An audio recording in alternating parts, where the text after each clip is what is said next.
আসসালামু আলাইকুম ওয়া রাহমাতুল্লাহি ওয়া বারাকাতুহু। আশা করি আল্লাহ পাকের অশেষ রহমতে আপনারা ভালো আছেন। আমল কবুলের কতিপয় উপায়। যে কোনো সৎ আমল করার পরে আমাদের নিকট যে বিষয়টি মুখ্য হয়ে দাঁড়ায় তা হল আমল কবুলের বিষয়। কবুল হলো কি হলো না, নিশ্চয়ই সৎ আমল করতে পারা বড় একটি নিয়ামত, কিন্তু অন্য একটি নিয়ামত ব্যতীত তা পূর্ণ হয় না, যা তার চেয়েও বড়, তা হল কবুলের নিয়ামত। এটি নিশ্চিত যে রমজানের পরে এত কষ্ট ও ত্যাগ স্বীকার করে যদি তা কবুল না হয় তবে অবশ্যই এক মহাবিপদ। এর চেয়ে আর বড় ক্ষতি কি রয়েছে যদি আমল প্রত্যাখ্যাত হয় আর দুনিয়া আখিরাতের স্পষ্ট ক্ষতিতে প্রত্যাবর্তন করে। বান্দা যেহেতু জানে অনেক আমলই রয়েছে যা বিভিন্ন কারণে গ্রহণযোগ্য হয় না, অতএব গুরুত্বপূর্ণ বিষয় হল আমল কবুলের কারণ ও উপায় সম্পর্কে জানা। যদি কারণগুলি তার মধ্যে বিদ্যমান থাকে তবে যেন আল্লাহর প্রশংসা করে এবং ক্রমাগত তার উপরে অটল থাকে এবং আমল করে যায়। আর যদি তা বিদ্যমান না পায় তবে এই মুহূর্তেই যে বিষয়ের উপরে গুরুত্ব দিতে হবে তা হল ইখলাসের সাথে সেগুলোর মাধ্যমে আমল করায় সচেষ্ট হওয়া। আমল কবুলের কতিপয় উপায়। ১. স্বীয় আমলকে বড় মনে না করা এবং তার উপরে গর্ব না করা। মানুষ যত আমলই করুক না কেন, আল্লাহ তার দেহ থেকে শুরু করে সার্বিকভাবে যত নিয়ামত তাকে প্রদান করেছেন সে তুলনায় আল্লাহর সে মূলত কিছুই হক আদায় করতে পারেনি। সুতরাং একনিষ্ঠ ও খাঁটি মুমিনের চরিত্র হল তারা তাদের আমলগুলোকে তুচ্ছ জ্ঞান করবে, বড় মনে করে গর্ব অহংকার করবে না, যার ফলে তাদের সওয়াব নষ্ট হয়ে যায় এবং অলসতা এসে যায় সৎ আমল করার ক্ষেত্রে। স্বীয় আমলকে তুচ্ছ জ্ঞান করার সহায়ক বিষয় হল ১. আল্লাহ তাআলাকে যথাযথভাবে জানা ও চেনা। ২.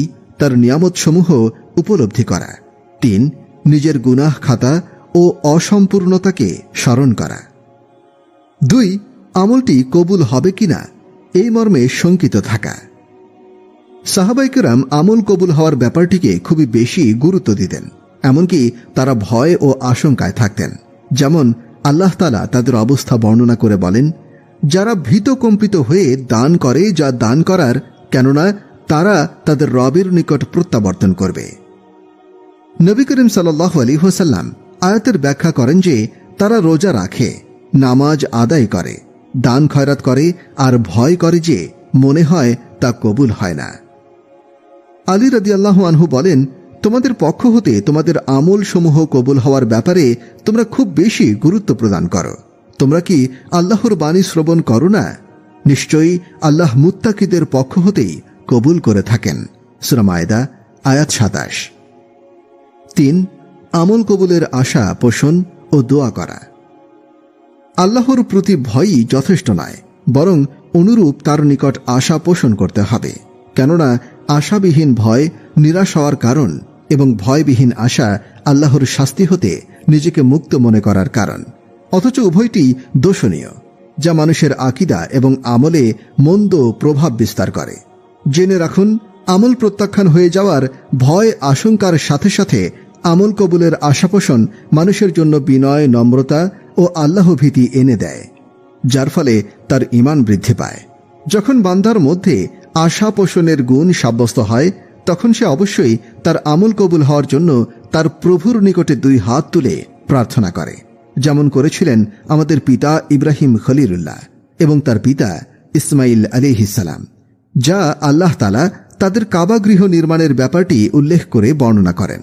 তিনি বলেন, যখন ইব্রাহিম ও ইসমাইল আলাইহিমুসসালাম বাইতুল্লাহর ভিত্তি বুলন্দ করেন, দোয়া করেন, হে আল্লাহ, আমাদের প্রতিপালক, তুমি আমাদের দোয়া কবুল করে নিও, নিশ্চয়ই তুমি সর্বশ্রোতা সর্বজ্ঞ।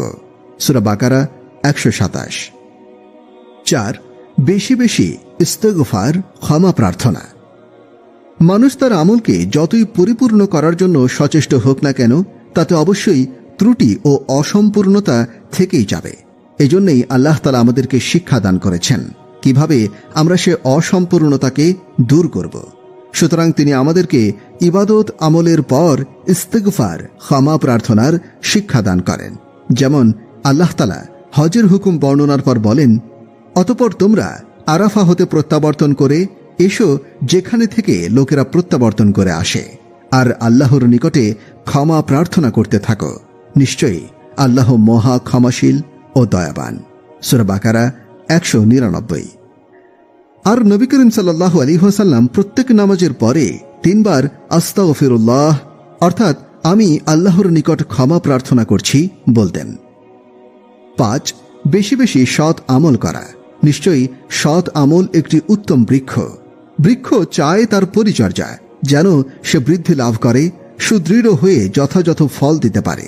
সৎ আমলের পরে সৎ আমল করে যাওয়া অবশ্যই আমল কবুলের একটি অন্যতম আলামত, আর এটি আল্লাহর বড় অনুগ্রহ ও নিয়ামত যা তিনি তার বান্দাকে প্রদান করে থাকেন। যদি বান্দা উত্তম আমল করে এবং তাতে ইখলাস বজায় রাখে, তখন আল্লাহ তাআলা তার জন্য অন্যান্য উত্তম আমলের দরজা খুলে দেন, যার ফলে তার নৈকট্যেরও বৃদ্ধি পায়। 6. সৎ আমলের স্থায়িত্ব এবং ধারাবাহিকতা বজায় রাখা। যে ব্যক্তি নেকি অর্জনের মৌসুম অতিবাহিত করার পরে সৎ আমলের ধারাবাহিকতা বজায় রাখতে চায়, তার জন্য জরুরি হল সে যেন সৎ আমলে স্থায়ী ও অটল থাকার গুরুত্ব, ফজিলত, উপকারিতা, তার প্রভাব, তা অর্জনের সহায়ক বিষয় সম্পর্কে জ্ঞান অর্জন করে। সৎ আমলের উপরে স্থায়ী ও অটল থাকার গুরুত্ব। ইসলামী শরীয়তে সৎ আমলের উপরে স্থায়ী ও অটল থাকার গুরুত্ব নিম্নের বিষয়গুলি হতে ফুটে ওঠে। 1. আল্লাহ তাআলার ফরজ সমূহ, যা অবশ্যই ধারাবাহিকতার ভিত্তিতেই ফরজ করা হয়েছে এবং তা আল্লাহর নিকটে সর্বাধিক প্রিয় আমল। 2. সৎ আমলের স্থায়িত্ব এবং ধারাবাহিকতা নবী করিম সাল্লাল্লাহু আলাইহি ওয়াসাল্লামের অন্যতম তরিকা ও নীতি। 3. ক্রমাগত আমল ও তার ধারাবাহিকতা আল্লাহ ও তার রাসূল সাল্লাল্লাহু আলাইহি ওয়াসাল্লামের নিকটে উত্তম আমলের অন্তর্ভুক্ত। রাসূলুল্লাহ সাল্লাল্লাহু আলাইহি ওয়াসাল্লাম বলেন, আল্লাহর নিকট সর্বাধিক প্রিয় আমল হল যা নিয়মিতভাবে করে যাওয়া হয়, যদিও তা অল্প হয়।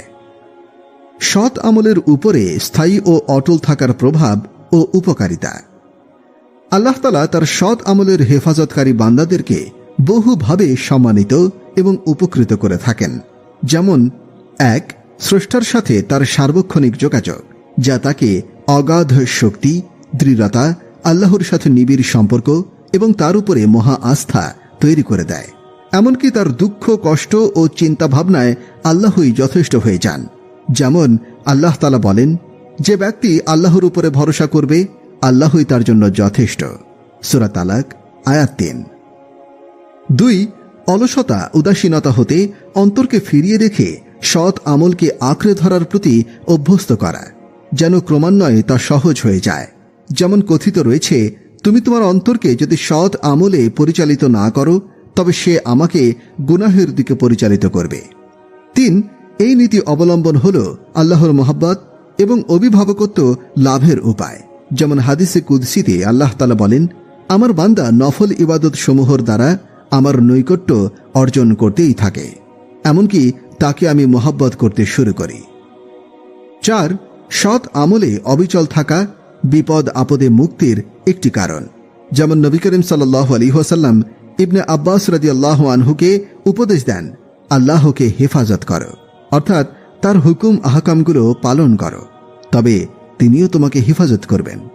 আল্লাহকে হেফাজত করো, তবে তুমি তাকে তোমার সামনে পাবে। সুখে শান্তিতে তাকে চেনো, তিনি তোমাকে বিপদে চিনবেন। 5. সৎ আমল অবিচলতা, অশ্লীলতা এবং মন্দ আমল হতে বিরত রাখে। আল্লাহ তাআলা বলেন, নিশ্চয় নামাজ অশ্লীলতা এবং অন্যায় কাজ হতে বিরত রাখে। সূরা আনকাবুত আয়াত 45। 6. সৎ আমলে অবিচল থাকা গুনাহ খাতা মিটে যাওয়ার একটি মাধ্যম। যেমন নবী করিম সাল্লাল্লাহু আলাইহি ওয়াসাল্লাম বলেছেন, তোমাদের কারো দরজায় যদি একটি নদী থাকে আর সে প্রতিদিন 5 বার তাতে গোসল করে, তবে তার দেহে কি কোনো ময়লা অবশিষ্ট থাকবে? সাহাবাগণ বলেন, না। তিনি অর্থাৎ রাসূল সাল্লাল্লাহু আলাইহি ওয়াসাল্লাম বলেন, এমনই 5 ওয়াক্ত নামাজ আল্লাহ যার দ্বারা গুনাহসমূহকে মিটিয়ে দেন। 7. সৎ আমলে অবিচল থাকা শেষ পরিণাম ভালো হওয়ার মাধ্যম। যেমন আল্লাহ তাআলা বলেন, যারা আমার পথে চেষ্টা সাধনা করবে, অবশ্যই আমি তাদেরকে আমার পথ দেখিয়ে দেব। নিশ্চয়ই আল্লাহ সৎ আমলকারীগণের সাথে আছেন। সূরা আনকাবুত আয়াত 69। 8, এটি কিয়ামতের দিন হিসাব সহজ হওয়ার এবং আল্লাহর ক্ষমা লাভের উপায়। 9, এই নীতি মুনাফিকি হতে অন্তরের পরিশুদ্ধতা এবং জাহান্নামের আগুন হতে পরিত্রাণের একটি উপায়। যেমন নবী করিম সাল্লাল্লাহু আলাইহি ওয়াসাল্লাম বলেন, যে ব্যক্তি 40 দিন ক্রমাগত জামাতের সাথে প্রথম তাকবীর পেয়ে নামাজ আদায় করবে, তার জন্য 2 প্রকার মুক্তির ঘোষণা। 1, জাহান্নামের আগুন হতে মুক্তি এবং 2, মুনাফিকি হতে মুক্তি। 10, এটি জান্নাতে প্রবেশের উপায়। নবী করিম সাল্লাল্লাহু আলাইহি ওয়াসাল্লাম বলেন, যে ব্যক্তি কোনো জিনিসের 2 প্রকার আল্লাহর রাস্তায় খরচ করল, তাকে জান্নাতের দরজাসমূহ হতে আহ্বান করা হবে। জান্নাতে রয়েছে 8টি দরজা। সুতরাং যে ব্যক্তি নামাজি, তাকে নামাজের দরজা দিয়ে আহ্বান করা হবে। যে ব্যক্তি জিহাদি, তাকে জিহাদের দরজা দিয়ে আহ্বান করা হবে। যে ব্যক্তি দান খয়রাতওয়ালা, তাকে দান খয়রাতের দরজা দিয়ে আহ্বান করা হবে। আর যে ব্যক্তি রোজাদার, তাকে রাইয়ান নামক দরজা দিয়ে আহ্বান করা হবে। 11, যে ব্যক্তি নিয়মিত সৎ আমল করে, অতঃপর অসুস্থতা, সফর বা অনিচ্ছাকৃত ঘুমের কারণে যদি সে আমল বিচ্ছিন্ন হয়ে যায়, তবে তার জন্য সে আমলের সওয়াব লেখা হবে।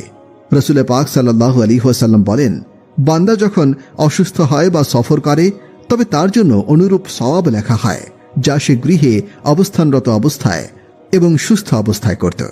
বুখারী। এবং নবী করিম সাল্লাল্লাহু আলাইহি ওয়াসাল্লাম বলেন, যে ব্যক্তির রাতে নামাজ ছিল কিন্তু তা হতে নিদ্রা তার উপরে প্রভাব বিস্তার করে, তবে তার জন্য সে নামাজের সওয়াব লিখে দিবেন এবং তার সে নিদ্রা হবে তার জন্য সদকা স্বরূপ।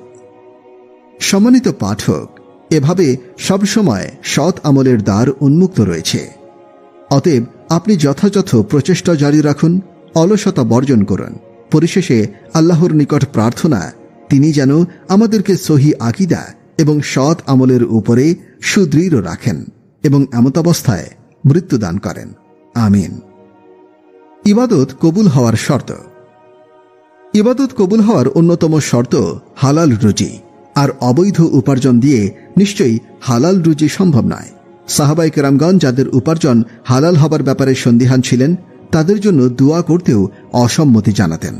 প্রখ্যাত সাহাবী আব্দুল্লাহ ইবনে ওমর রাদিয়াল্লাহু আনহু বসরার প্রশাসক এবং আমির আব্দুল্লাহ ইবনে আমিরকে তার অসুস্থ অবস্থায় দেখতে যান। ইবনু আমির বলেন, ইবনু উমার, আপনি আমার জন্য একটু দোয়া করুন না। ইবনু উমার তার জন্য দোয়া করতে অসম্মত হন, কারণ তিনি ছিলেন আঞ্চলিক প্রশাসক। আর এ ধরনের মানুষের জন্য হারাম, অবৈধ, জুলুম, অতিরিক্ত কর, সরকারের সম্পদের অবৈধ ব্যবহার ইত্যাদির মধ্যে নিপতিত হওয়া সম্ভব। এই কারণে ইবনু উমর রাদিয়াল্লাহু আনহু উক্ত আমিরের জন্য দোয়া করতে অস্বীকার করে বলেন, আমি রাসূলুল্লাহ সাল্লাল্লাহু আলাইহি ওয়াসাল্লামকে বলতে শুনেছি, অজু গোসল ছাড়া কোনো সালাত কবুল হয় না, আর ফাঁকি, ধোঁকা ও অবৈধ সম্পদের কোনো দান কবুল হয় না। আর আপনি তো বসরার গভর্নর ছিলেন। হযরত আবু হুরায়রা রাদিয়াল্লাহু আনহু বলেন, রাসূলুল্লাহ সাল্লাল্লাহু আলাইহি ওয়াসাল্লাম বলেছেন, হে মানুষেরা, আল্লাহ পবিত্র, তিনি পবিত্র অর্থাৎ বৈধতা ছাড়া কিছুই কবুল করেন না। আল্লাহ মুমিনগণকে সেই নির্দেশই দিয়েছেন যে নির্দেশ তিনি নবী ও রাসূলগণকে দিয়েছেন, অর্থাৎ বৈধ ও পবিত্র উপার্জন ভক্ষণ করা। যেমন তিনি পবিত্র কুরআনুল কারিমে রাসূলগণকে নির্দেশ দিয়ে বলেছেন, হে রাসূলগণ, তোমরা পবিত্র উপার্জন থেকে ভক্ষণ করো এবং সৎ কর্ম করো, নিশ্চয়ই তোমরা যা কিছু করো আমি তা জানি। সূরা আল মুমিনুন আয়াত 51। আর তিনি মুমিনগণকে একই নির্দেশ দিয়ে বলেছেন, হে মুমিনগণ, আমি তোমাদের যে রিজিক প্রদান করেছি তা থেকে পবিত্র রিজিক ভক্ষণ করো। সূরা বাকারা 172।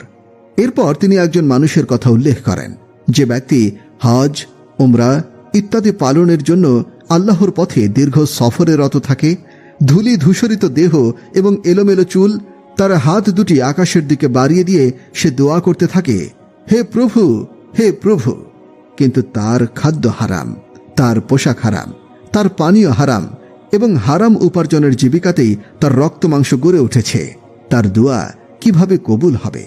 সহিহ মুসলিম 2/703 নম্বর 1015। হারাম বস্তুর ব্যবসা করা হারাম, যেমন মদ ও নেশা জাতীয় দ্রব্যের উৎপাদন এবং ব্যবসা। অথচ এখন সিগারেট সহ অন্যান্য নেশার বস্তু কত হর হামেশায় বিক্রি হচ্ছে। এই প্রসঙ্গে জগৎসমূহের প্রতিপালক মহান আল্লাহ রাব্বুল আলামিন বলেন, আর তোমাদের জন্য পবিত্র বস্তুসমূহ হালাল করা হয়েছে আর অপবিত্র বস্তুসমূহ নিষিদ্ধ করা হয়েছে। মন্দ এবং যে সকল নেশাজাতীয় দ্রব্য যা পান ও সেবন করা হারাম, তার উৎপাদন ও ব্যবসা ইসলামে সম্পূর্ণরূপে হারাম করা হয়েছে। এই জাতীয় দ্রব্য উৎপাদন এবং তার ব্যবসালব্ধ আয় অবৈধ। এই প্রসঙ্গে মহান আল্লাহ রাব্বুল আলামিন বলেন, হে মুমিনগণ, নিশ্চয় মদ, জুয়া, প্রতিমা দেবী ও ভাগ্য নির্ধারক তীর সমূহ তো অপবিত্র শয়তানের কর্ম। সুতরাং তোমরা তা পরিহার করো, যাতে তোমরা সফলকাম হও। শয়তান শুধু মদ ও জুয়া দ্বারা তোমাদের মধ্যে শত্রুতা এবং বিদ্বেষ সঞ্চার করতে চায়, আর চায় আল্লাহর স্মরণ ও সালাত থেকে তোমাদেরকে বাধা দিতে। অতএব তোমরা কি বিরত হবে না? সূরা মাইদা 90-91। হযরত মুহাম্মদ সাল্লাল্লাহু আলাইহি ওয়াসাল্লাম বলেন, মানুষের মধ্যে এমন এক সময় আসবে যখন মানুষ নির্বিচারে যা পাবে তাই গ্রহণ করবে। হালাল সম্পদ গ্রহণ করছে না হারাম সম্পদ গ্রহণ করছে তা বিবেচনা করবে না। সহিহ বুখারী 2/726, নম্বর 1954। হাদিসের ভাষ্য অনুযায়ী অবৈধ উপার্জনকারীর সকল কর্ম, সকল প্রার্থনা অর্থহীন হবার পাশাপাশি তার অবৈধ উপার্জনের জন্য আখিরাতে রয়েছে কঠিন শাস্তি। আবু উমামা রাদিয়াল্লাহু আনহু বলেন, রাসূলুল্লাহ সাল্লাল্লাহু আলাইহি ওয়াসাল্লাম বলেছেন, যে ব্যক্তি অবৈধভাবে কোনো মুসলিমের কোনো সম্পদ আত্মসাৎ করবে, তার জন্য আল্লাহ তাআলা জাহান্নাম নিশ্চিত করে দেবেন এবং তার জন্য জান্নাত নিষিদ্ধ করা হবে। এক ব্যক্তি প্রশ্ন করল, হে আল্লাহর রাসূল, যদি সামান্য কোনো জিনিস অবৈধভাবে গ্রহণ করে? তিনি উত্তরে বলেন, যদি আরাক গাছের এক টুকরো খণ্ডিত ডালও কেউ অবৈধভাবে গ্রহণ করে, তাহলে তারও এই শাস্তি। সহিহ মুসলিম 1/122, নম্বর 137। আসুন সবাই হালাল ও হারাম রুজি বোঝার চেষ্টা করি, সকল প্রকার অবৈধ উপার্জন থেকে নিজেদের হেফাজত করার চেষ্টা করি। আল্লাহ তাআলা আমাদের সকল প্রকার হারাম থেকে রক্ষা করুন, আমিন। লোক দেখানো আমলের ভয়াবহ পরিণতি। ইবাদত কবুল হওয়ার আরেকটি শর্ত হল খালেস নিয়তে আল্লাহর সন্তুষ্টির নিমিত্তে ইবাদত করা। লোক দেখানো আমলের কোনো ফায়দা নেই। যেমন হযরত আবু হুরায়রা রাদিয়াল্লাহু আনহু হতে বর্ণিত, তিনি বলেন, রাসূলুল্লাহ সাল্লাল্লাহু আলাইহি ওয়াসাল্লাম বলেছেন, কিয়ামতের দিন সর্বপ্রথম যে ব্যক্তির বিচার করা হবে সে হবে একজন ধর্মযুদ্ধে শাহাদত বরণকারী শহীদ। তাকে আল্লাহর নিকটে উপস্থিত করা হবে। অতঃপর আল্লাহ পাক দুনিয়াতে প্রদত্ত নিয়ামত সমূহের কথা তাকে স্মরণ করিয়ে দেবেন, আর সেও তা স্মরণ করবে। আল্লাহ তাআলা তাকে জিজ্ঞাসা করবেন, দুনিয়াতে তুমি কি আমল করেছ? উত্তরে সে বলবে, আমি তোমার সন্তুষ্টির জন্য কাফিরদের সাথে লড়াই করেছি, এমনকি শেষ পর্যন্ত শহীদ হয়েছে। তখন আল্লাহ তাআলা বলবেন, তুমি মিথ্যা বলছ, বরং তোমাকে যেন বীর বাহাদুর বলা হয় সেজন্যই তুমি লড়াই করেছ, আর তোমার অভিপ্রায় অনুযায়ী তোমাকে দুনিয়াতে তা বলাও হয়েছে। অতঃপর তার ব্যাপারে আদেশ দেওয়া হবে। তখন তাকে উপর করে টেনে হিচড়ে জাহান্নামে নিক্ষেপ করা হবে। অতঃপর সে ব্যক্তিকে বিচারের জন্য উপস্থিত করা হবে যে নিজে দ্বীনি ইলম শিক্ষা করেছে এবং অপরকে শিক্ষা দিয়েছে, আর পবিত্র কুরআন অধ্যয়ন করেছে এবং অপরকে শিক্ষা দিয়েছে। অতঃপর তিনি তাকে নিয়ামতের কথা স্মরণ করিয়ে দেবেন এবং সেও তা স্মরণ করবে। অতঃপর আল্লাহ তাআলা তাকে জিজ্ঞাসা করবেন, এই সমস্ত নিয়ামতের শুকরিয়া জ্ঞাপনের জন্য তুমি কি আমল করেছ? উত্তরে সে বলবে, আমি স্বয়ং দ্বীনি ইলম শিক্ষা করেছি এবং অপরকে শিক্ষা দিয়েছি এবং তোমার সন্তুষ্টির নিমিত্তে কুরআন তেলাওয়াত করেছি। তখন আল্লাহ তাআলা বলবেন, তুমি মিথ্যা বলছ, আমার সন্তুষ্টির জন্য নয়, বরং তুমি এজন্য ইলম শিক্ষা করেছ যেন তোমাকে আলেম বলা হয়, এবং এজন্য কুরআন অধ্যয়ন করেছ যাতে তোমাকে কারি বলা হয়, আর তোমার অভিপ্রায় অনুযায়ী তোমাকে আলেম ও কারিও বলা হয়েছে। অতঃপর ফেরেশতাদেরকে তার সম্পর্কে নির্দেশ দেওয়া হবে। সুতরাং তাকে উপর করে টানতে টানতে জাহান্নামে নিক্ষেপ করা হবে। অতঃপর এমন এক ব্যক্তিকে বিচারের জন্য আল্লাহর দরবারে উপস্থিত করা হবে যাকে আল্লাহ তাআলা বিপুল ধন সম্পদ দান করে বিত্তবান করেছিলেন। তাকে আল্লাহ তাআলা প্রথমে প্রদত্ত নিয়ামতের কথা স্মরণ করিয়ে দেবেন, আর সে তখন সমস্ত নিয়ামতের কথা অকপটে স্বীকার করবে। অতঃপর তিনি তাকে জিজ্ঞাসা করবেন, এই সমস্ত নিয়ামতের শুকরিয়ায় তুমি কি আমল করেছ? উত্তরে সে বলবে, যে সমস্ত ক্ষেত্রে ধন সম্পদ ব্যয় করলে তুমি সন্তুষ্ট হবে, তোমার সন্তুষ্টির জন্য সেসব খাতের একটি পথেও ব্যয় করতে ছাড়েনি। আল্লাহ তাআলা বলবেন, তুমি মিথ্যা বলছ, আমার সন্তুষ্টির জন্য নয়, বরং তুমি এই উদ্দেশ্যে দান করেছিলে যাতে তোমাকে বলা হয় যে সে একজন দানবীর, এবং তোমার অভিপ্রায় অনুসারে দুনিয়াতে তোমাকে দানবীর বলা হয়েছে। অতঃপর ফেরেশতাদেরকে তার সম্পর্কে নির্দেশ দেওয়া হবে, নির্দেশ মোতাবেক তাকে উপর করে টানতে টানতে জাহান্নামে নিক্ষেপ করা হবে। মুসলিম হাদিস 1905। অতএব ইবাদতের ক্ষেত্রে প্রধানতম বিষয় হল আল্লাহর সন্তুষ্টির নিমিত্তে ইবাদত করা। দ্বিতীয় হল ইবাদতটি সুন্নত মুতাবিক হওয়া। তৃতীয়ত রিয়ামুক্ত তথা মানুষকে দেখানোর মানসিকতায় ইবাদত না করা। প্রকাশ্য ইবাদত বা অপ্রকাশ্য ইবাদত এটা মুখ্য বিষয় নয়। ইসলামের কিছু ইবাদত রয়েছে যেগুলো প্রকাশ্যে করতে হয়, যেমন নামাজ মসজিদে এসে জামাতের সাথে প্রকাশ্যেই আদায় করতে হয়। হজ বায়তুল্লাহ গমন করে প্রকাশ্যেই করতে হয়। ঈদের নামাজ প্রকাশ্যেই আদায় করতে হয়। কুরবানি প্রকাশ্যেই প্রদান করতে হয়। এছাড়া কিছু ইবাদত রয়েছে যা অপ্রকাশ্যে করা যায়, যেমন জিকির, তিলওয়াত, নফল নামাজ, দান, সদকা ইত্যাদি। যে ইবাদত অপ্রকাশ্যে করা যায় তা অপ্রকাশ্যে করাই সর্বোত্তম, আর যা লুকিয়ে লুকিয়ে করা যায় না তা প্রকাশ্যেই করতে হবে। যারা আল্লাহ এবং শেষ দিবসে আশা রাখে এবং আল্লাহকে অধিক স্মরণ করে, তাদের জন্য রাসূলুল্লাহ সাল্লাল্লাহু আলাইহি ওয়াসাল্লামের মধ্যে উত্তম নমুনা রয়েছে। আর স্মরণ করতে থাকো স্বীয় পালনকর্তাকে আপন মনে ক্রোধনরত ও ভীত সন্ত্রস্ত অবস্থায়, এবং এমন স্বরে যা চিৎকার করে বলা অপেক্ষা কম, সকালে ও সন্ধ্যায়। আর বেখবর থেকো না। সূরা আরাফ 205। হযরত আনাস বিন মালিক রাদিয়াল্লাহু আনহু থেকে বর্ণিত, রাসূলুল্লাহ সাল্লাল্লাহু আলাইহি ওয়াসাল্লাম ইরশাদ করেছেন, যখন কিয়ামত সন্নিকটে হবে তখন আমার উম্মত 3 ভাগে বিভক্ত হবে। একদল খালিসভাবে আল্লাহর ইবাদত করবে, আরেক দল মানুষকে দেখানোর জন্য ইবাদত করবে, আরেক দল মানুষের কাছ থেকে হাদিয়া তোহফা পাবার জন্য ইবাদত করবে। যখন তারা কিয়ামতের দিন একত্রিত হবে, মানুষ থেকে খাবার পাওয়ার আশায় যে ইবাদত করত তাকে আল্লাহ তাআলা বলবেন, আমার ইজ্জত ও সম্মানের কসম, তুমি আমার ইবাদত কি উদ্দেশ্যে করতে? সে বলবে, আপনার ইজ্জত ও সম্মানের কসম, মানুষের হাদিয়া তোহফা পাবার আশায়। আল্লাহ তাআলা বলবেন, তুমি যা কিছু জমা করেছ এর কোনো কিছুই তোমার উপকারে আসবে না, তুমি জাহান্নামের দিকে চলে যাও। তারপর যে ব্যক্তি মানুষকে দেখানোর ইবাদত করত তাকে আল্লাহ তাআলা বলবেন, আমার ইজ্জত ও সম্মানের কসম, তুমি কেন আমার ইবাদত করতে? সে বলবে, আপনার ইজ্জত ও সম্মানের কসম, আমি লোক দেখানোর জন্য ইবাদত করতাম। আল্লাহ তাআলা বলবেন, তোমার কোনো ইবাদত আমার পর্যন্ত পৌঁছেনি, তুমিও জাহান্নামে চলে যাও।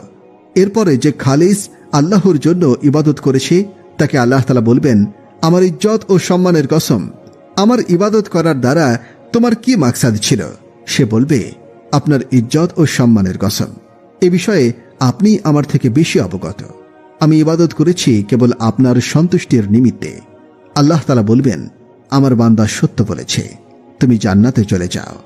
আল-মুজামুল আওসাত হাদিস নম্বর 5105, মাজমা উজ জাওয়াইদ 18397। এ থেকে আমাদের শিক্ষা গ্রহণ করা উচিত, কেননা লোক দেখানো আমলের পরিণতি অত্যন্ত ভয়াবহ। কাজেই সর্বদা আমাদের নিয়তকে পরিশুদ্ধ রাখতে হবে এবং প্রতিটি কাজই একমাত্র আল্লাহ পাকের সন্তুষ্টির জন্যই করতে হবে। কিছু কাজ লোক দেখানো বলে মনে হয়, মূলত তা নয়। ব্যক্তির ইচ্ছা ছিল ইবাদত গোপনভাবে করা এবং একমাত্র আল্লাহর জন্যই করা, কিন্তু মানুষ যদি জেনে যায় তবে বুঝতে হবে আল্লাহ তাআলা তার ইবাদতের সৌন্দর্য মানুষের মাঝে প্রকাশ করেছেন। তখন মানুষের প্রশংসা এবং সম্মানের আশা না করে আল্লাহর এই সুন্দর কাজে খুশি হওয়া এবং আল্লাহ তার গুনাহ গোপন করায় আনন্দিত হওয়া প্রয়োজন। আবু যর গিফারি রাদিয়াল্লাহু আনহু থেকে বর্ণিত, তিনি বলেন, রাসূলুল্লাহ সাল্লাল্লাহু আলাইহি ওয়াসাল্লামের নিকট আরজ করা হলো, সেই ব্যক্তি সম্পর্কে কি অভিমত যে নেক আমল করে এবং লোকেরা তার প্রশংসা করে? তিনি বললেন, এ তো মুমিন ব্যক্তির জন্য আগাম সুসংবাদ, এতে কাজটি কবুল হওয়ার লক্ষণ বোঝা যায়। মুসলিম হাদিস নম্বর 2642। ইবনে তাইমিয়া রাহিমাহুল্লাহ বলেন, যে ব্যক্তির নিয়মিত দুহা অর্থাৎ চাস্তের সালাত বা তাহাজ্জুদ বা অন্য কোনো সালাতের অভ্যাস আছে, সে যেখানেই থাকুক না কেন সালাত পড়ে নেবে।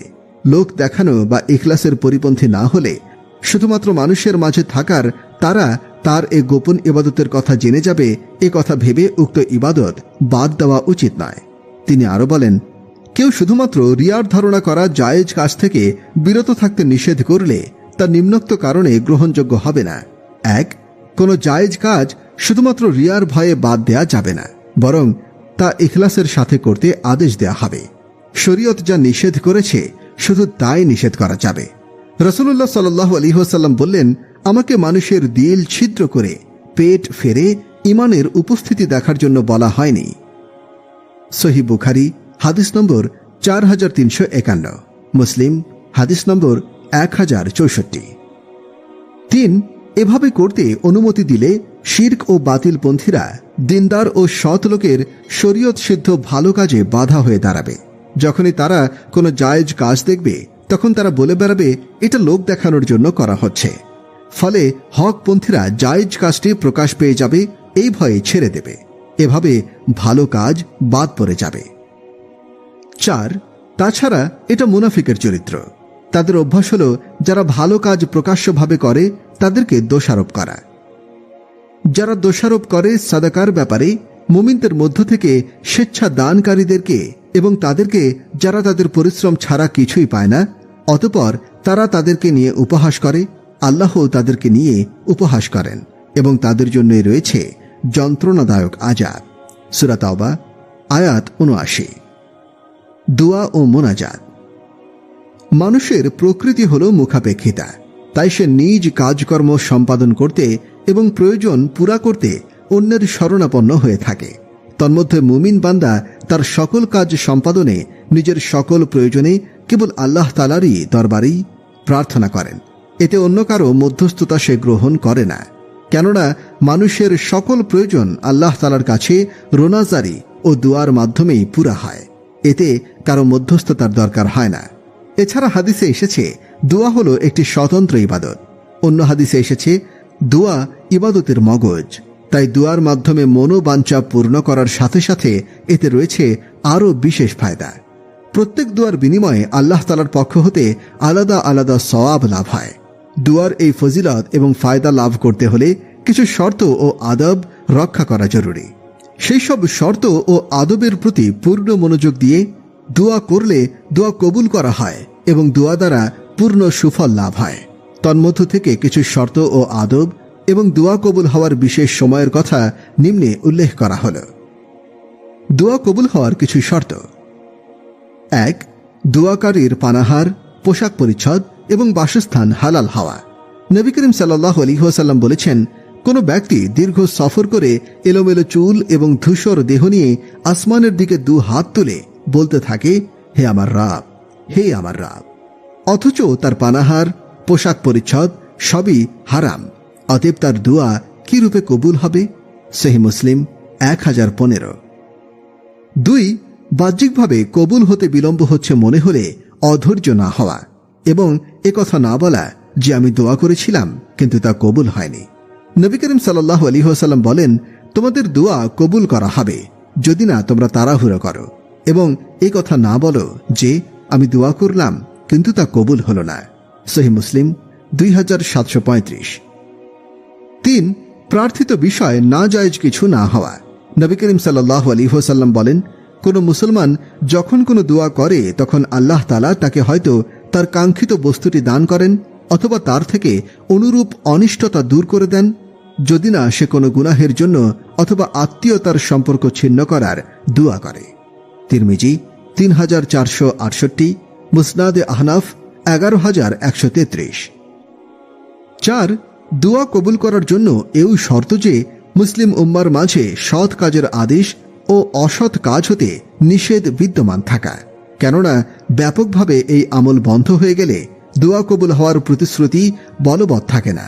নবী করিম সাল্লাল্লাহু আলাইহি ওয়াসাল্লাম বলেন, হে লোক সকল, আল্লাহ তাআলা তোমাদেরকে বলেছেন তোমরা সৎ কাজের আদেশ করো এবং অসৎ কাজ থেকে নিষেধ করো, এমন সময় আসার পূর্বে যখন তোমরা আমাকে ডাকবে কিন্তু আমি তোমাদের ডাকে সাড়া দেব না, তোমরা আমার নিকটে কিছু চাইবে কিন্তু আমি তা পূর্ণ করব না, তোমরা শত্রুর বিরুদ্ধে আমার কাছে সাহায্য প্রার্থনা করবে, কিন্তু আমি তোমাদেরকে সাহায্য করব না। সহিহ ইবনে হিব্বান 290। দুয়ার আদবসমূহ: 1. অজুর সাথে মোনাজাত করা। 2. কিবলামুখী হয়ে মোনাজাত করা। 3. মোনাজাতের সময় সিনা বরাবর হাত তোলা এবং মোনাজাত শেষে চেহারায় হাত মোছা। 4. দুয়ার পূর্বে কোনো নেক আমল করা। 5. আল্লাহর বরত্ব ও মহত্বের পূর্ণ অনুভূতি নিয়ে অত্যন্ত বিনয় ও খুব কাকুতি মিনতি করে এভাবে দোয়া করা যে, হে আল্লাহ, তুমি আমাকে দিয়েই দাও, আমার তো আর কোনো রব নেই, তুমি কবুল না করলে আমার কোনো উপায় নেই। এভাবে বিনয়ের সাথে বারবার বলতে থাকা। 6. দুয়ার শুরুতে ও শেষে আল্লাহর প্রশংসা এবং নবী করিম সাল্লাল্লাহু আলাইহি ওয়াসাল্লামের উপরে দরুদ পাঠ করা এবং আমিন দ্বারা দোয়া শেষ করা। 7. এই ইয়াকিন ও বিশ্বাসের সাথে মোনাজাত করা যে আমি যা চাইলাম আমার মাওলা নিশ্চিত আমাকে তা দেবেন। 8. নিম্নস্বরে কায়মনো বাক্যে মোনাজাত করা। আল্লাহ তাআলা বলেন, তোমরা তোমাদের প্রভুকে কায়মনো বাক্যে এবং অনুচ্চ স্বরে ডাকো, নিশ্চয়ই তিনি সীমালঙ্ঘনকারীদের পছন্দ করেন না। 9. মুনাজাতে কান্নাকাটি করা, কান্না না আসলে কান্নার ভান করা। 10. সকল মুমিনের জন্য দোয়া করা। আল্লাহ তাআলা ইরশাদ করেন, আপনি আপনার নিজের ভুলের জন্য ইস্তেগফার করুন এবং সকল মুমিন নর নারীদের জন্যও ক্ষমা প্রার্থনা করুন। নবী করিম সাল্লাল্লাহু আলাইহি ওয়াসাল্লাম আরো বলেন, যে ব্যক্তি মুমিন নর নারীদের জন্য ক্ষমা প্রার্থনা করে, প্রত্যেক নর নারীর বদলায় তার আমলনামায় একটি করে নেকি লেখা হয়। 11. প্রথমে নিজেকে দিয়ে দোয়া শুরু করা। হযরত উবাই ইবনে কাব রাদিয়াল্লাহু আনহু বলেন, রাসূলুল্লাহ সাল্লাল্লাহু আলাইহি ওয়াসাল্লাম যখন কারো আলোচনা করে তার জন্য দোয়া করতে চাইতেন, তখন প্রথমে নিজের জন্য দোয়া করতেন, অতঃপর আলোচিত ব্যক্তির জন্য দোয়া করতেন। 12. কোনো গুনাহের কাজ সম্পন্ন হওয়ার দোয়া না করা। নাজায়েজ কোনো কিছুর জন্য দোয়া না করা, এসব দোয়া তো কবুল হয় না, বরং ঈমান চলে যাওয়ার আশঙ্কা আছে। দোয়া কবুল হওয়ার বিশেষ কিছু সময়: 1. প্রত্যেক ফরজ নামাজের পর। 2. আজান ও ইকামতের মধ্যবর্তী সময়। 3. রাতের শেষ ভাগ। 4. জুমার দিন খুতবার মাঝে কিংবা আসর ও মাগরিবের মধ্যবর্তী সময়ে। 5. জমজমের পানি পান করার সময়। 6. শরীয়ত সম্মত জিকিরের মজলিসে থাকা অবস্থায়। 7. সিজদা অবস্থায়। মুমিন বান্দা এ অবস্থায় আল্লাহ তাআলার অতি নিকটে চলে যায়। 8. অসুস্থ ব্যক্তির নিকট দোয়া করার সময়, কারণ তার নিকটে গিয়ে যা বলা হয় এর উপর ফেরেশতা আমিন বলতে থাকে। 9. বৃষ্টির সময়। 10. জিহাদের ময়দানে যুদ্ধরত অবস্থায়। আল্লাহ তাআলা আমাদের দুয়ার শর্ত ও আদবের প্রতি লক্ষ্য রেখে দোয়া কবুলের বিশেষ মুহূর্তগুলোতে সব সময় বেশি বেশি দোয়া করার তৌফিক দান করুন, আমিন। দুয়ার কিছু শর্ত: দুয়ার ফলাফল চোখে দেখি বা না দেখি আমাদেরকে দোয়া করে যেতে হবে। কিছু কিছু ক্ষেত্রে দুয়ার ফলাফল একেবারেই কম দেখা যায়, বলতে গেলে দেখাই যায় না। এমন একটি ক্ষেত্র হলো যখন মুসলমান মজলুম হতে থাকে, তাদের উপরে বিভিন্ন জায়গায় নির্যাতন চলতে থাকে, তখন দোয়া কান্নাকাটি করা হয়, চোখের পানি ফেলা হয়, কুনুতে নাজেলা পড়া হয়, কিন্তু শেষ পর্যন্ত রক্ত ঝরতেই থাকে, আগুন জ্বলতেই থাকে। একসময় আগুন জ্বলা বন্ধ হয়, কিন্তু মানুষ যেভাবে দোয়া করেছিল, যেভাবে কান্নাকাটি করেছিল, সেভাবে কিছুই হয় না, তাৎক্ষণিকভাবেও হয় না, কাছাকাছি সময়েও হয় না। তো যেসব ক্ষেত্রে ফলাফল চোখে দেখা যায় না, সেসব ক্ষেত্রেও আমাদেরকে দোয়া করে যেতেই হবে। দোয়া করে এ কথাও বলা যাবে না যে আমি দোয়া করেছি, দোয়া কবুল হয় না। এ কথা বলা বেয়াদবি এবং দোয়ার মাধ্যমে বেবরকতির কারণ। বেবরকতির অর্থ হল দোয়া কবুল না হওয়া। দোয়া কবুল হওয়ার জন্য আল্লাহ তাআলা অনেক উপায় দান করেছেন, সময় দিয়েছেন, আমল দিয়েছেন, ব্যক্তি দিয়েছেন, অর্থাৎ নির্দিষ্টভাবে বলে দিয়েছেন অমুক সময়ে দোয়া কবুল হয়, অমুক স্থানে দোয়া কবুল হয়, অমুক ব্যক্তির দোয়া কবুল হয়, অমুক অমুক আমলের পরে দোয়া কবুল হয়, রোজাদারের দোয়া কবুল হয়, মুসাফিরের দোয়া কবুল হয়, সন্তানের জন্য মা বাবার দোয়া কবুল হয়। দোয়া কবুল হওয়ার কত ঘোষণা আল্লাহ তাআলা কত ভাবে দিয়েছেন। দোয়া কবুল হওয়ার যেমন অনেক উপায় রয়েছে, তেমনি দোয়া কবুল না হওয়ারও অনেক কারণ রয়েছে, সেগুলো থেকেও আমাদেরকে বাঁচতে হবে। আরেকটা বিষয় হলো, আমি যেভাবে চেয়েছি আমার দোয়া জানা বা অজানা কোনো কারণে সেভাবে কবুল হয়নি, তখন আমাকে দুটি কথা মনে রাখতে হবে। 1. আমি দেখিনি তাই বলে এ কথা নিশ্চিতভাবে বলতে পারি না যে আমার দোয়া কবুল হয়নি। দোয়া কবুল হওয়ার অনেক পদ্ধতি আছে। কোন পদ্ধতিতে দোয়া কবুল হয়েছে তা আমি জানি না, আল্লাহই ভালো জানেন। 2, আমি দোয়া কবুল হতে দেখিও নি, আবার আমার কিছু ত্রুটির কারণে দোয়া কবুল হয়েছে বলেও মনে হয় না। তখনও আমার করণীয় দোয়া করা। একে তো আমি নিশ্চিতভাবে বলতে পারি না যে দোয়া কবুল হয়নি। দ্বিতীয়ত, যদি বাস্তবিকই দোয়া কবুল না হয়ে থাকে তাহলেও আমি দোয়া বাদ দিতে পারি না। কি কি কারণে দোয়া কবুল হয় না? দোয়া কবুল না হওয়ার অর্থ একেবারে কবুল হবে না এটা নয়। কবুল না হওয়ার অর্থ হল কবুল হওয়ার কোনো ওয়াদা নেই, নিশ্চয়তা নেই। নয়তো আল্লাহ তাআলার কুদরতে আছে, আল্লাহ তাআলা চাইলে যে কোনো সময় যে কারো দোয়া কবুল করতে পারেন। দোয়া কবুল না হওয়ার প্রথম কারণ হল, হাদিস শরীফে এসেছে আল্লাহ তাআলা মুমিনদেরকে সে জিনিসের আদেশ করেছেন যে জিনিসের আদেশ তিনি নবীদেরকে করেছেন, তা হল হালাল খাও এবং সৎ কাজ করো। রাসূলদেরকেও আল্লাহ তাআলা সম্বোধন করে বলেছেন, তোমরা হালাল রিজিক গ্রহণ করো এবং আল্লাহর ইবাদত করো। আল্লাহর এক বান্দা লম্বা সফরে বের হয়েছে। এত দীর্ঘ সফর যে মাথার চুল এলোমেলো হয়ে গেছে এবং কাপড় চোপড় ময়লা হয়ে গেছে। সফরে তো এমনি দোয়া কবুল হওয়ার কথা, তার উপর তার এই করুণ হালতে তো আরো বেশি কবুল হওয়ার কথা। তো সে এক বিপদে পড়ে দুহাত আসমানের দিকে প্রসারিত করে এভাবে আল্লাহকে ডাকছে, হে আল্লাহ, হে আল্লাহ। সে এভাবে দোয়া করেই যাচ্ছে, অথচ লোকটার অবস্থা হলো তার খাবার হারাম, যা সে পান করে তা হারাম, আবার যা সে পরিধান করে তাও হারাম। সুতরাং এর দোয়া কিভাবে কবুল হবে? তো খাবার হালাল না হওয়া দোয়া কবুল না হওয়ার একটি কারণ।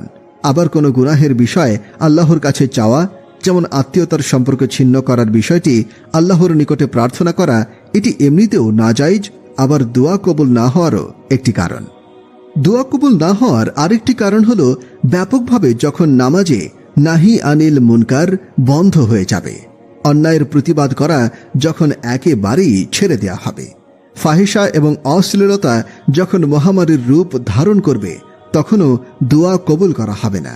এই সকল বিষয়ে কুরআন মাজিদে সতর্ক করা হয়েছে।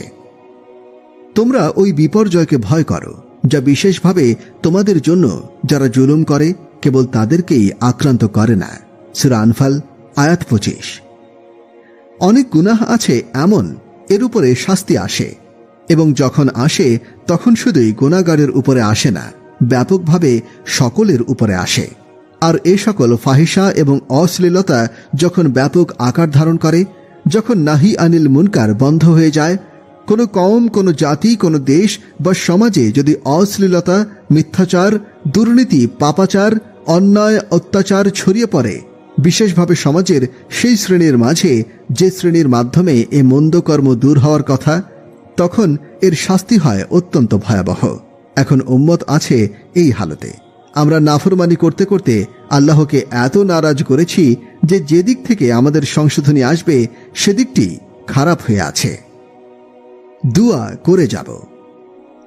দোয়া আমি যেভাবে করতে চাচ্ছি সেভাবে কবুল হোক বা না হোক, আমি দোয়া করেই যাব।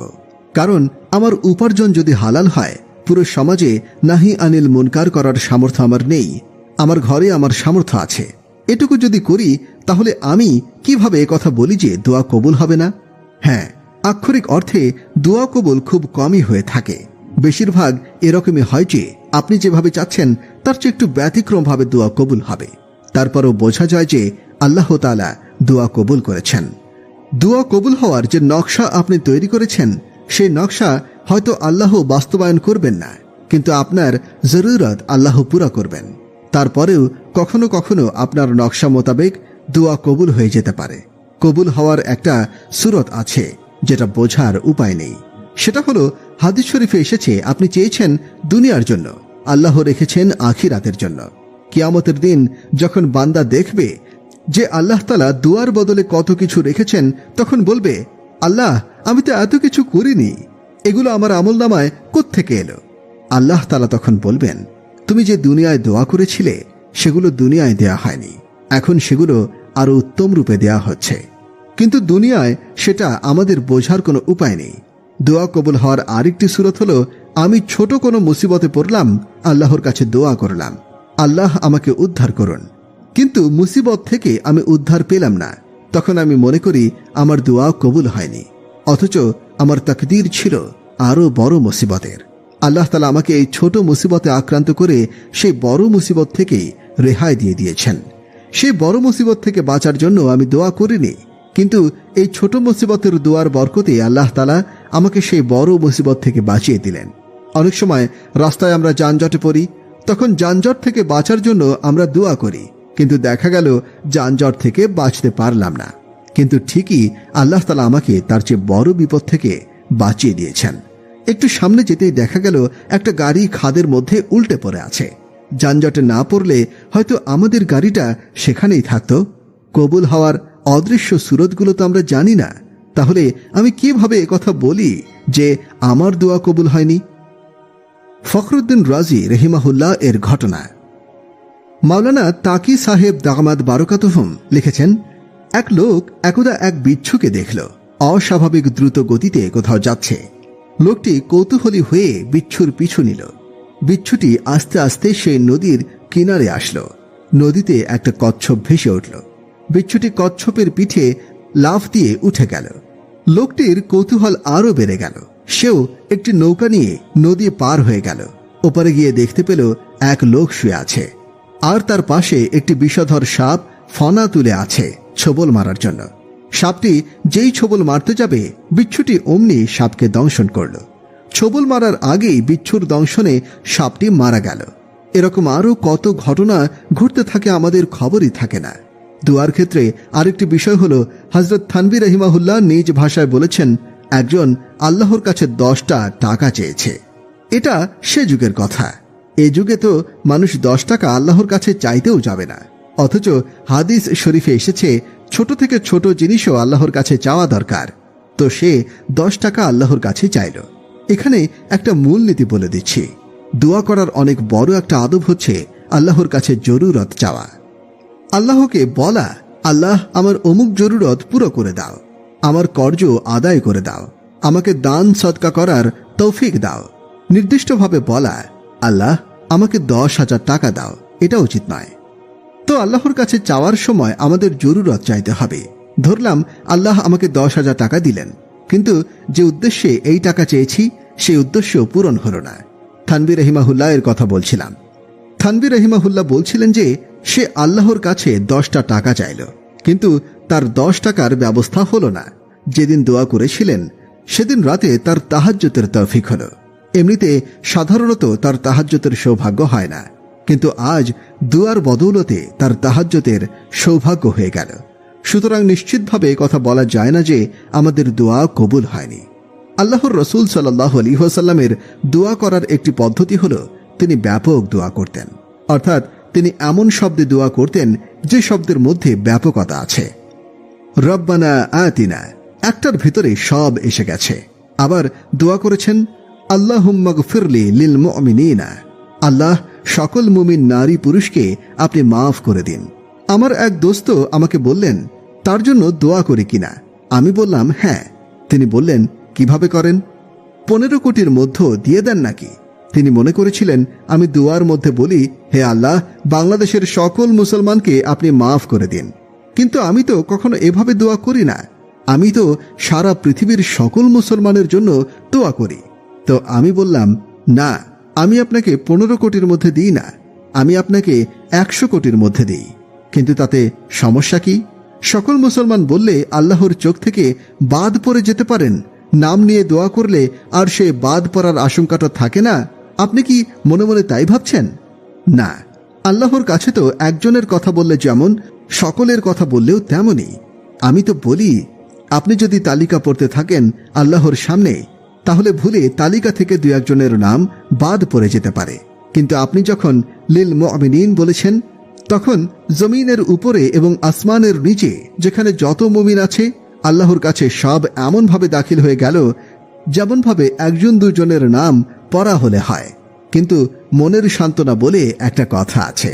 এই জন্য আমরা বিভিন্ন সময় বিভিন্ন বন্ধুর নাম নিয়ে দোয়া করি, কিন্তু ইজতেমাই দোয়ার মধ্যে তো সকলের নাম নিয়ে দোয়া করা সম্ভব নয়। আর ইজতেমাই দোয়া বেশি লম্বা করা উচিত নয়, কারণ কারো কারো জরুরত থাকতে পারে। আর ইজতেমাই দোয়ার নাম নেয়াটা অনেকের জন্য বিরক্তির কারণও হতে পারে। যখন ইনফিরাদি দোয়া করবেন তখন একজন একজন করে সকলের নাম নেওয়া যায়।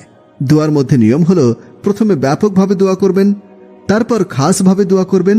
তার আপনার উপরে হক রাখে যারা আপনার সাথে সংশ্লিষ্ট, যারা আপনার কাছে দোয়া চায় তাদের এক একজনের নাম নিয়ে দোয়া করুন। এভাবে দোয়াকে ব্যাপক করুন।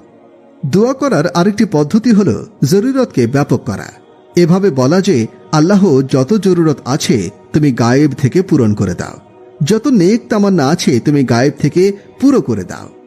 এই ব্যাপক শব্দের মধ্যে আমার সকল জরুরত চলে এলো, কিন্তু এর পরেও আমি আমার বিশেষ বিশেষ জরুরত ভিন্ন ভিন্নভাবে আবার বলবো।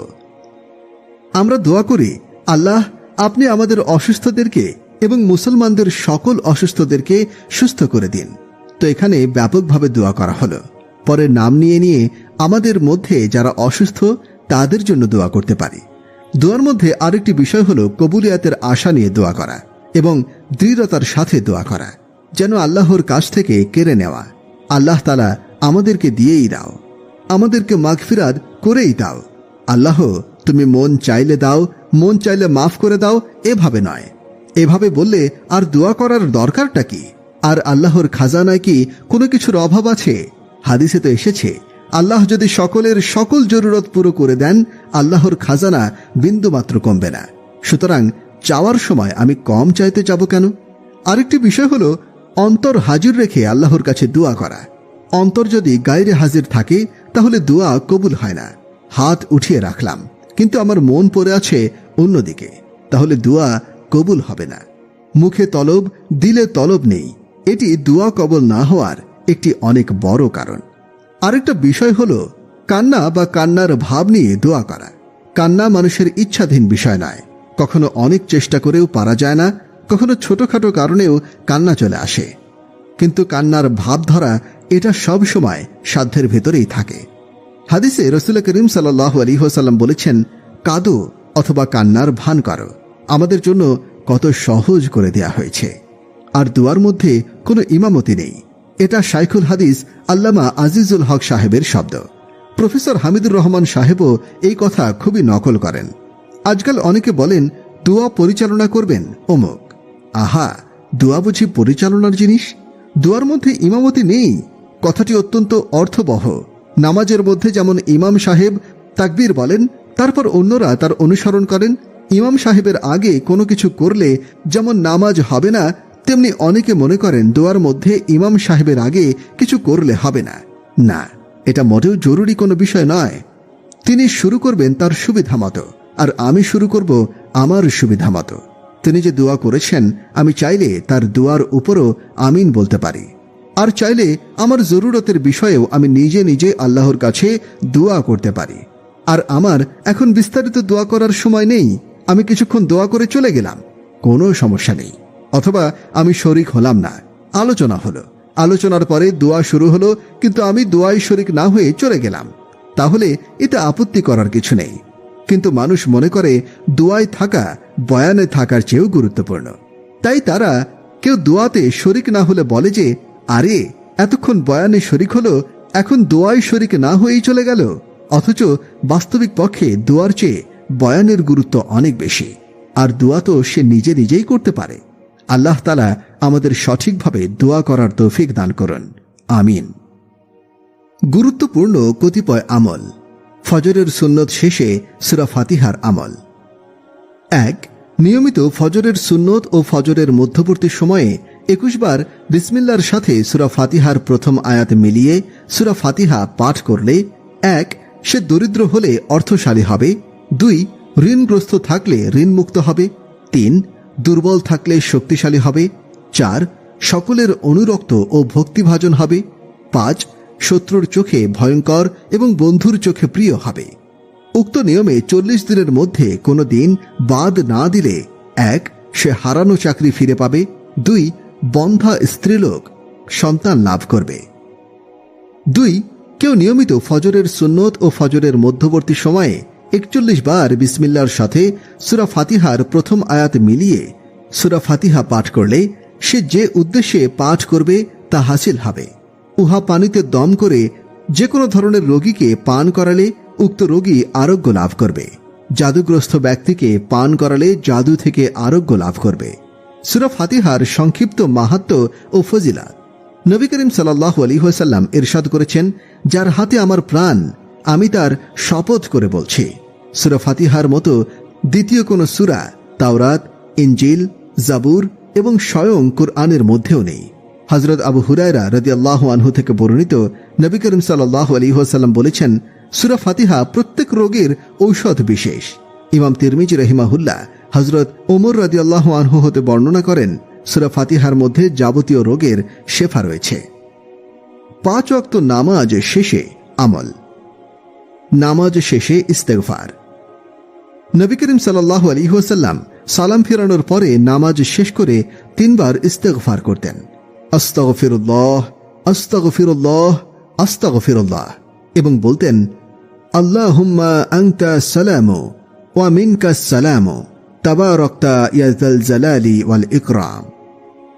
মুসলিম শরীফের এক বর্ণনায় ওয়ালিদ রহিমাহুল্লাহ বলেন, আমি আল-জাজি রাহমাতুল্লাহ আলাইহিকে জিজ্ঞাসা করলাম, নবীজি সাল্লাল্লাহু আলাইহি ওয়াসাল্লাম কিভাবে ইস্তেগফার করতেন? তিনি বলেন, নবীজি সাল্লাল্লাহু আলাইহি ওয়াসাল্লাম বলতেন, আস্তাগফিরুল্লাহ, আস্তাগফিরুল্লাহ, আস্তাগফিরুল্লাহ। নামাজ শেষে ইস্তেগফার ও তওবার গুরুত্ব। পবিত্র কোরআন ও হাদিসের পর্যালোচনায় নামাজ ইত্যাদি ইবাদত সমূহের দ্বারা শুধু সগীরা গুনাহ মাফ হয়ে যায়, কবিরা গুনাহ তওবা ছাড়া মাফ হয় না।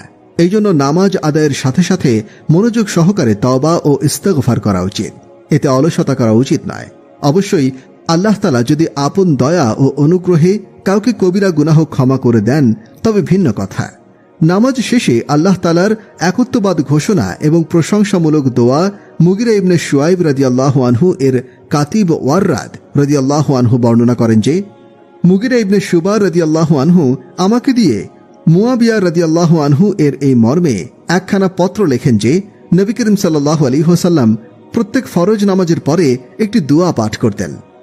নবী করিম সাল্লাল্লাহু আলাইহি ওয়াসাল্লাম প্রত্যেক ফরজ নামাজের পরে পাঠ করতেন, যার অর্থ আল্লাহ তাআলা ব্যতীত কোনো মাবুদ নেই, তিনি এক, তার কোনো শরীক নেই, সমগ্র রাজত্ব ও সকল প্রশংসা তারই, তিনি সব কিছুর উপরে সর্বশক্তিমান। হে আল্লাহ, আপনি যা দান করেন তা কেউ রুখতে পারে না, আর আপনি যা দান করেন না তা কেউ দিতে পারে না। আর কোনো ধনীর ধন তাকে আপনার পাকড়াও থেকে রক্ষা করতে পারবে না। উত্তম আমল ও আখলাকের জন্য দোয়া। প্রত্যেক নামাজের পরে একবার পাঠ করা। হযরত আবু আয়ুব আনসারী রাদিয়াল্লাহু আনহু থেকে বর্ণিত, তিনি বলেন, আমি যখনই নবী করিম সাল্লাল্লাহু আলাইহি ওয়াসাল্লামের পেছনে নামাজ পড়েছি, নামাজ শেষ করে তাকে এই দোয়া পাঠ করতে শুনেছি, যার অর্থ, হে আল্লাহ, আমার সমস্ত ভুল ভ্রান্তি ও গুনাহ মাফ করে দিন। হে আল্লাহ, আমাকে উন্নতি দান করুন, আমার ত্রুটি বিচ্যুতি দূর করে দিন, আমাকে উত্তম আমল এবং উত্তম আখলাকের তৌফিক নসিব করুন, কারণ উত্তম আমল ও উত্তম আখলাকের প্রতি হেদায়েত আপনি ব্যতীত আর কেউ দিতে পারে না, এবং খারাপ আমল এবং খারাপ আখলাক আপনি ব্যতীত আর কেউ দূর করতে পারে না। ইবাদত বন্দেগীতে সাহায্য চেয়ে দোয়া। প্রত্যেক নামাজের পরে একবার পাঠ করবে।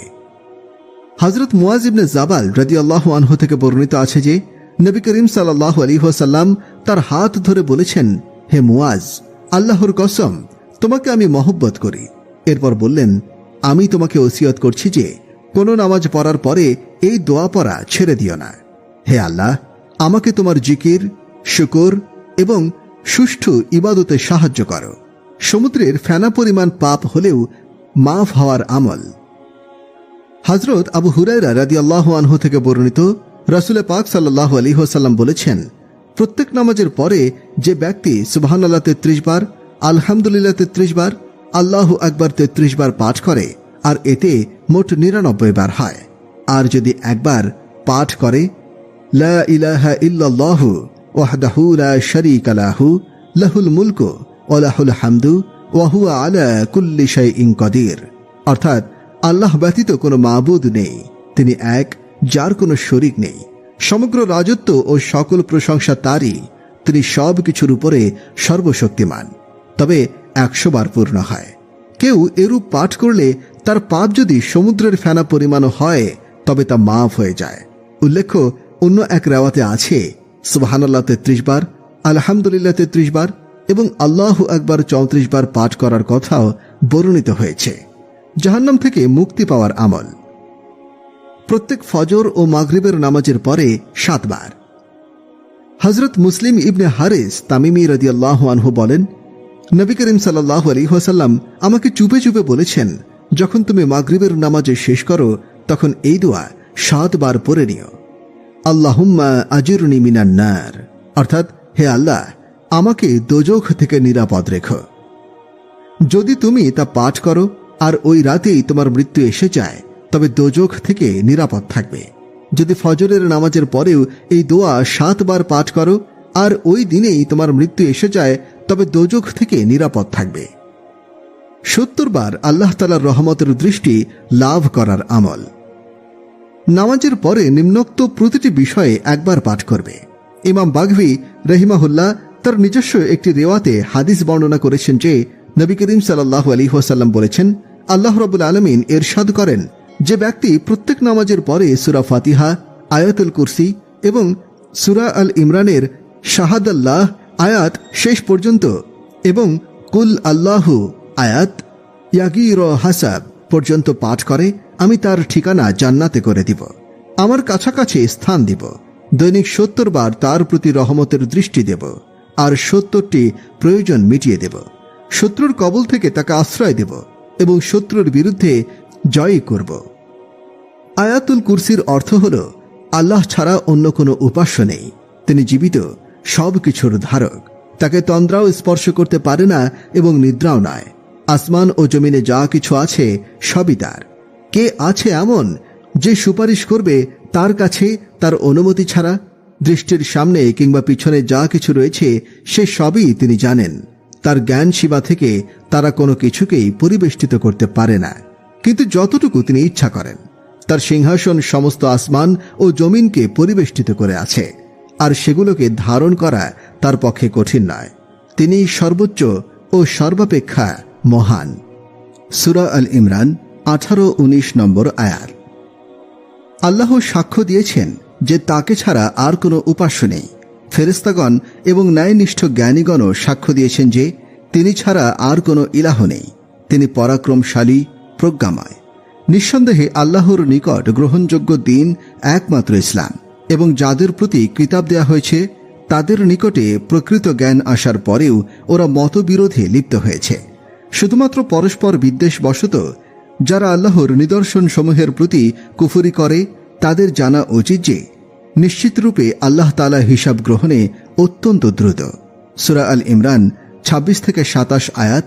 বলুন, ইয়া আল্লাহ, তুমি সার্বভৌম ক্ষমতার অধিকারী, তুমি যাকে ইচ্ছা রাজ্য দান করো এবং যার কাছ থেকে ইচ্ছা রাজ্য ছিনিয়ে নাও, এবং যাকে ইচ্ছা সম্মান দান করো আর যাকে ইচ্ছা অপমানে পতিত করো।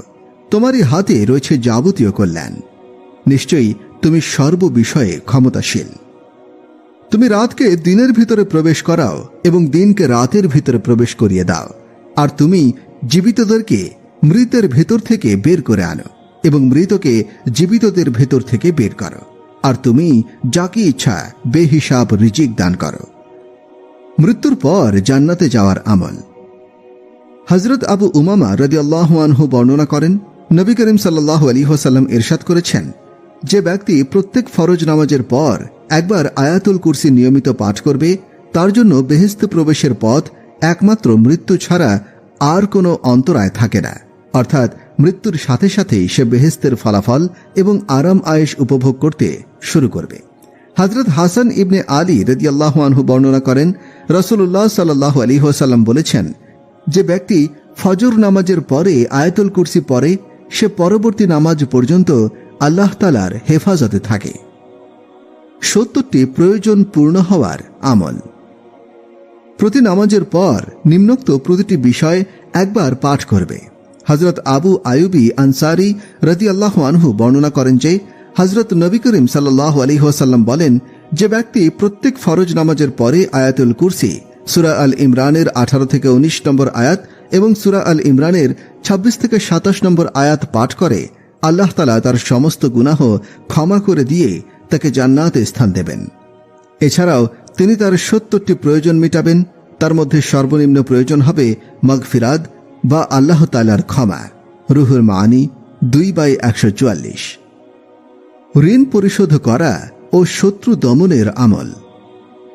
পবিত্র হাদিস শরীফে বর্ণিত হয়েছে যে হযরত মুয়াজ রাদিয়াল্লাহু আনহু ঋণগ্রস্ত হয়ে পড়েন এবং কিছুতেই ঋণ পরিশোধ করতে পারলেন না। নিরুপায় হয়ে তিনি নবী করিম সাল্লাল্লাহু আলাইহি ওয়াসাল্লামের শরণাপন্ন হলেন।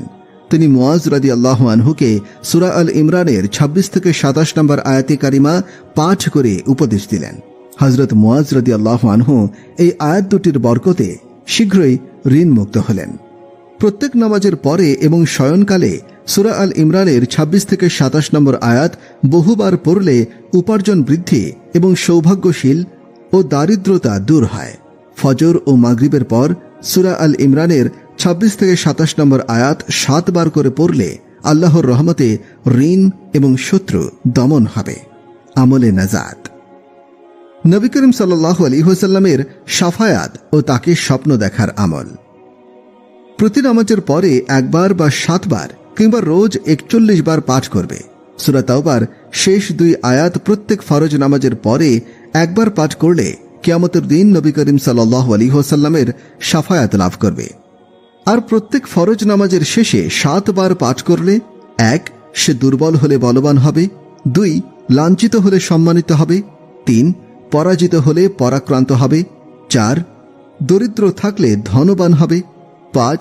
বিপদগ্রস্ত থাকলে বিপদমুক্ত হবে, ৬. তার অপমৃত্যু হবে না, ৭. তার আয়ু বৃদ্ধি পাবে, ৮. তার সকল কাজ সহজ সাধ্য হবে, ৯.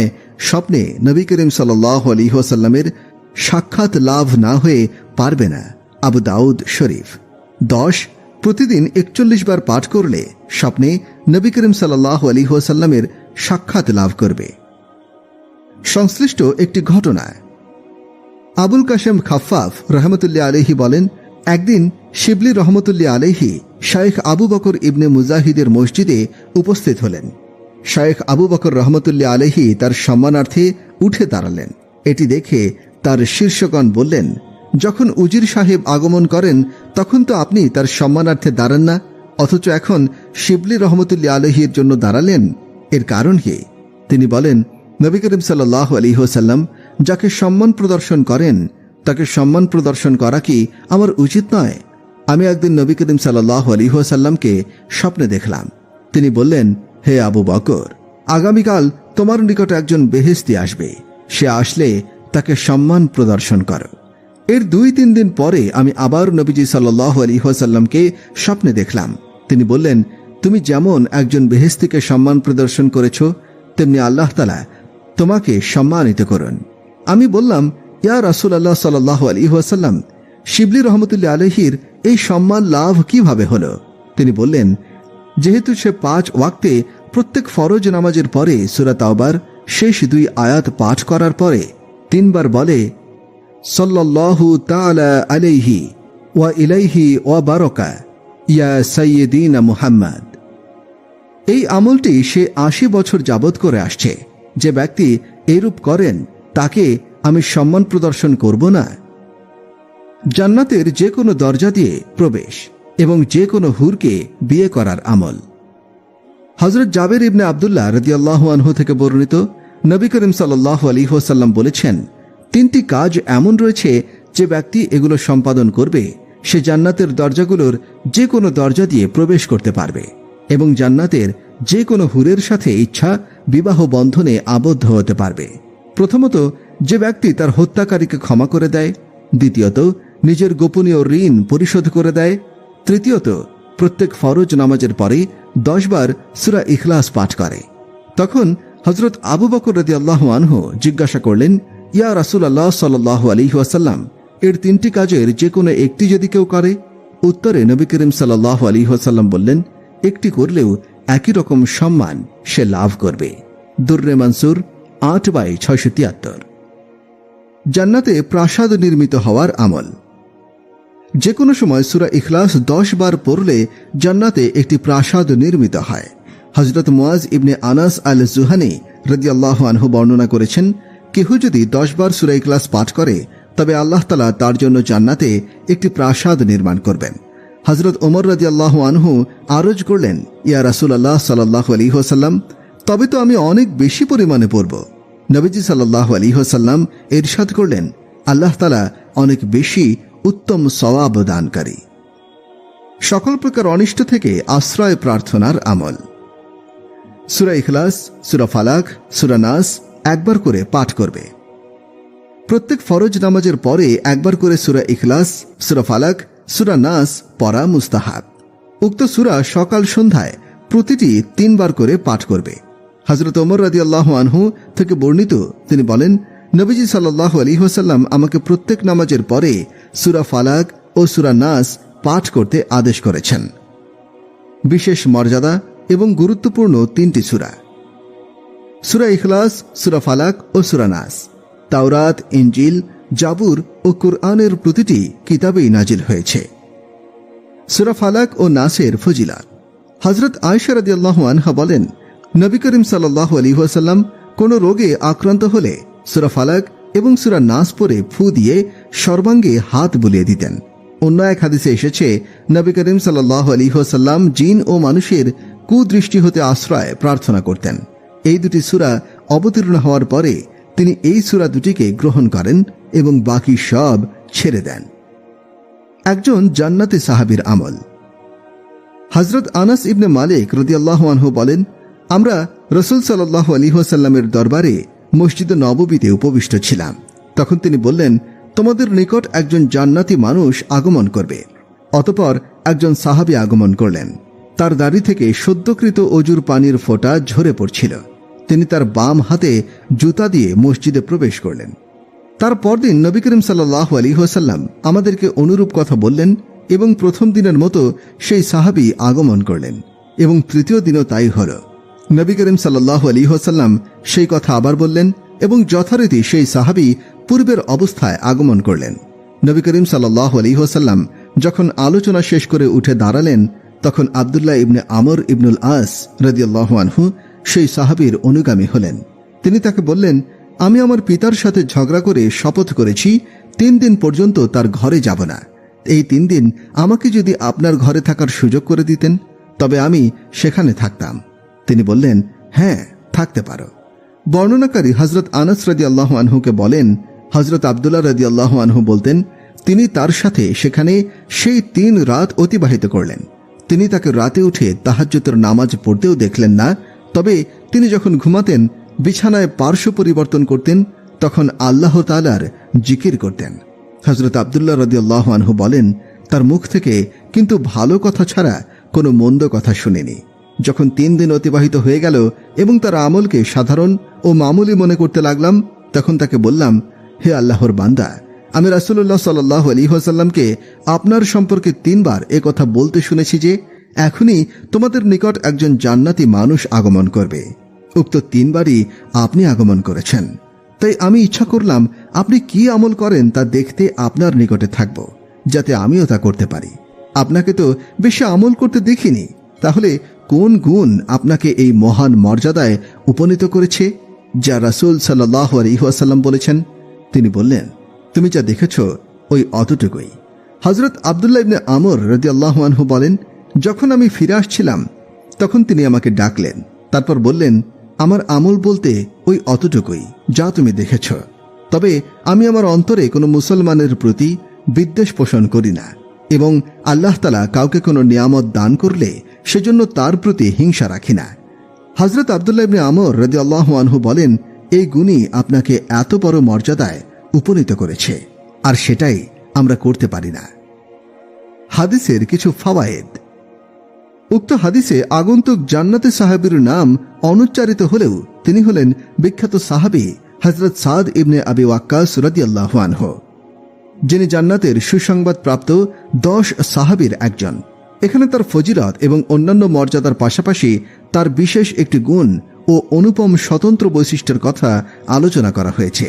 উক্ত হাদিসটিতে মুসনাদে আহমদের বর্ণনায় আগন্তুক সাহাবীকে একজন আনসারী হিসেবে উল্লেখ করা হয়েছে।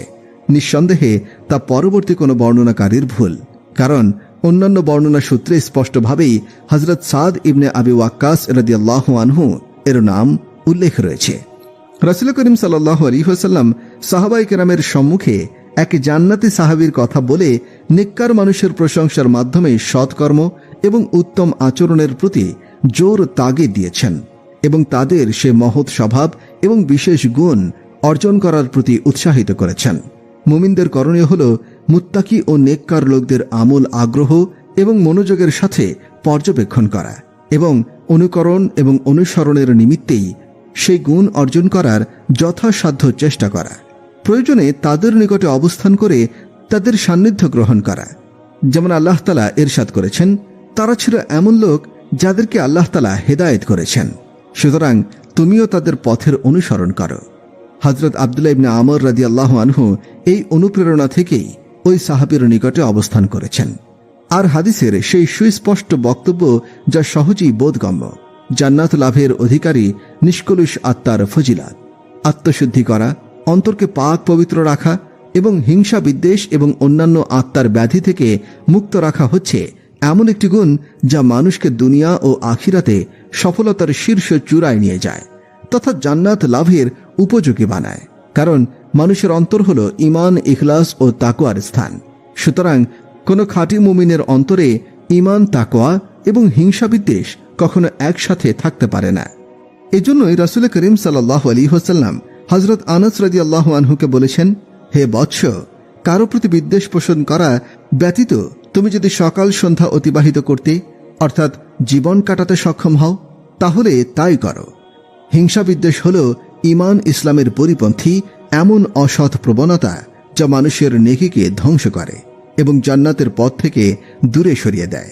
তাছাড়া হাদিস শরীফে বর্ণিত হয়েছে, মানুষ যতক্ষণ হিংসা বিদ্বেষ থেকে মুক্ত থাকবে ততক্ষণ তারা কল্যাণের উপরে অবিচল থাকবে। আল্লাহ তাআলা আমাদেরকে পবিত্র হৃদয় দান করুন, আমিন। মুনকার নাকিরের প্রশ্নের জবাব দিতে আল্লাহ তাআলার সাহায্য পাবার আমল। ফজরের নামাজের পরে 100 বার। যে ব্যক্তি প্রতিদিন ফজরের নামাজ আদায় করে 100 বার নিম্নোক্ত দোয়া পাঠ করবে, আল্লাহ তাআলা তার রিজিকের পেরেশানি দূর করে দেবেন, জাহিরি বাতিনি সচ্ছলতা দান করবেন, জান্নাতের দরজা খুলে দেবেন এবং কবরে মুনকার নাকিরের প্রশ্নের উত্তরদানে সহযোগিতা করবেন। লা ইলাহা ইল্লাল্লাহু আল মালিকুল হাক্কুল মুঈন। প্রিয় দর্শক শ্রোতা, আজকে এ পর্যন্তই। পরবর্তী ভিডিও দেখার জন্য আমন্ত্রণ রইল।